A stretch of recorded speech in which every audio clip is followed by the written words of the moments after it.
ஒரு காலத்தில் ஒரு அழகான காடு இருந்தது. அந்தக் காட்டில் உயரமான மரங்கள், வண்ண மலர்கள், பறவைகள், மிருகங்கள் எல்லாம் மகிழ்ச்சியாக வாழ்ந்து வந்தன. அந்தக் காட்டில் ஒரு முயல் இருந்தது. அது மிகவும் வேகமாக ஓடக்கூடியது. நான் தான் இந்தக் காட்டிலேயே மிக வேகமானவன் என எப்போதும் பெருமையாகச் சொல்லிக் கொள்ளும். அதே காட்டில் ஒரு ஆமை இருந்தது. அது மெதுவாக நடக்கும், அமைதியாக பேசும், யாரிடமும் பெருமை காட்டாது. ஒரு நாள் காலை முயல் ஒரு மரத்தடியில் அமர்ந்து மற்ற விலங்குகளிடம், நீங்கள் யாராவது என்னைவிட வேகமாக ஓட முடியுமா எனக் கேட்டது. குரங்கு, மான், அணிலெல்லாம் சிரித்துக்கொண்டு, இல்லை முயலே, நீதான் மிகவும் வேகமானவன் என்றன. அந்த பேச்சைக் கேட்ட ஆமை மெதுவாக முயலிடம் வந்து, முயலே, வேகம் மட்டும்தான் வெற்றிக்கு காரணமில்லை, பொறுமையும் முக்கியம் என்றது.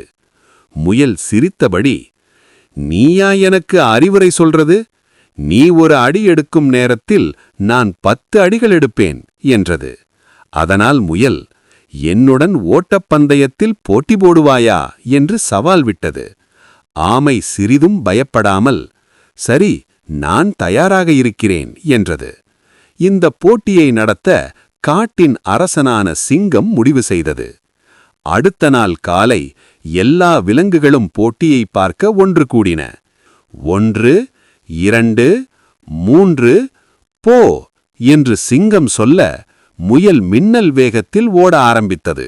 சில நொடிகளில் அது மிகுந்த தூரம் சென்றுவிட்டது. பின்னால் பார்த்து, ஆமை இன்னும் தொடக்கத்திலேயே இருக்கிறது என்று சிரித்தது. நான் சற்று ஓய்வு எடுத்தாலும் பரவாயில்லை என்று நினைத்த முயல் ஒரு மரத்தடியில் தூங்க ஆரம்பித்தது. ஆமை மெதுவாக இருந்தாலும் ஆனால் நிற்காமல் நடந்தது.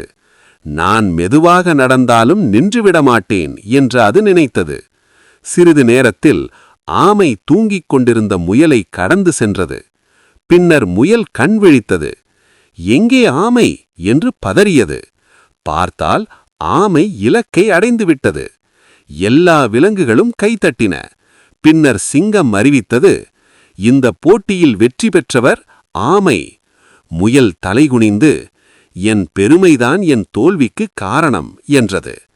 ஆமை அமைதியாக, பொறுமையும் தொடர்ந்த முயற்சியும் இருந்தால் வெற்றி நிச்சயம் என்றது. முயல், இனி நான் ஒருபோதும் பெருமை பேச மாட்டேன் என்று வாக்குறுதியளித்தது. ஆகையால் நேயர்களே, எப்பொழுதும் பொறுமையே வெற்றியின் ரகசியம். பெருமை தோல்விக்கு காரணம். மெதுவாக சென்றாலும் நிற்காமல் சென்றால் வெற்றி கிடைக்கும்.